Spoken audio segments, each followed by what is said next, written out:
రాష్ట్రంలో విద్యారంగం అభివృద్ధికి సీఎం వైఎస్ జగన్ అమలు చేస్తున్న సంస్కరణలు చక్కని ఫలితాలనిస్తున్నాయి. తాజాగా ప్రధాని ఎకనామిక్ అడ్వైజరీ కౌన్సిల్ విడుదల చేసిన state of foundational literacy and numeracy in India నివేదిక దీన్ని నిరూపించింది.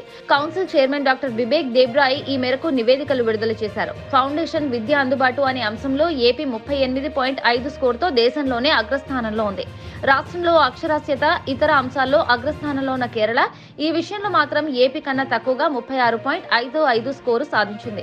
ఇదే అంశాన్ని ప్రధాని ఎకనామిక్ అడ్వైజరీ కౌన్సిల్ తన నివేదికలో ప్రస్తావిస్తూ చిన్న రాష్ట్రాల్లో కేరళ అత్యుత్తమ పనితీరు కనబరుస్తున్నప్పటికీ విద్య అందుబాటులో అంశానికి సంబంధించి ఆంధ్రప్రదేశ్ నుంచి ఇతర రాష్ట్రాలు నేర్చుకోవచ్చు అని పేర్కొంది. దీంతో పాటు కేంద్రం నిర్దేశించిన 5 అంశాల్లో జాతీయ సగటు స్కోరు 28.05గా ఉంటే సగానికి పైగా రాష్ట్రాల్లో అంతకన్నా చాలా వెనుకబడి ఉన్నాయని నివేదిక పేర్కొంది.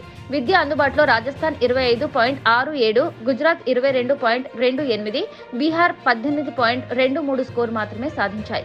ఈ నివేదిక పిల్లల పూర్వ ప్రాథమిక విద్య, పునాది స్థాయి అక్షరాస్యత అంశాలను విశ్లేషించింది.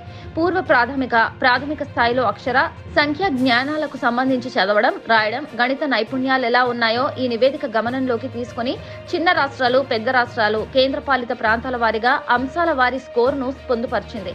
ఫౌండేషన్ విద్య పటిష్టంగా లేకుంటే పై తరగతుల్లో అభ్యసన సామర్థ్యాలు దెబ్బతినే ప్రమాదం ఉన్నందున ఈ నివేదికలో వాటిని వివరిస్తూనే ఇతర సూచనలు అందించింది.